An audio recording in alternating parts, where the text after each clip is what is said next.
भिंत जड आहे पण ज्ञानोबा चल म्हणले ती चालायला लागली.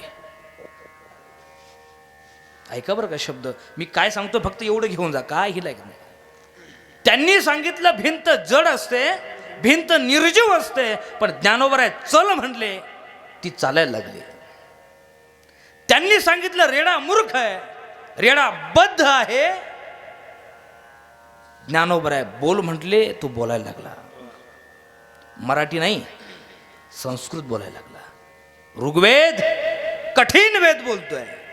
त्यांनी सांगितलं मेलेला माणूस कधी उठत नाही पण ज्ञानोबा उठ म्हटले तो निस्ता उठला नाही तर ज्ञानेश्वरी लिहायला लागला. भिंत जड आहे पण चल का किती किती वेळ लागला मला तिला चालवायला. जड भिंतीला चालवायला ज्ञानोबा त्या भिंतीसमोर आरती म्हणावी लागली नाही. त्या भिंतीला विनंती करावी लागली नाही. सप्ताह तर अजिबात करावं लागलं नाही तिच्यासमोर.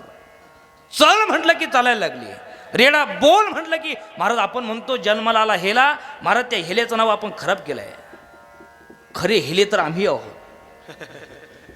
अरे ज्याला बोल म्हटल्यानंतर जो ऋग्वेद बोलतो तो का हेला आहे का तो का रेडा आहे का. आमच्यासाठी ज्ञानोबांनी फक्त ज्ञानेश्वरीमध्ये 9000 ओव्या लिहिल्यात. मग कल्पना करा खरे रेडे कोण.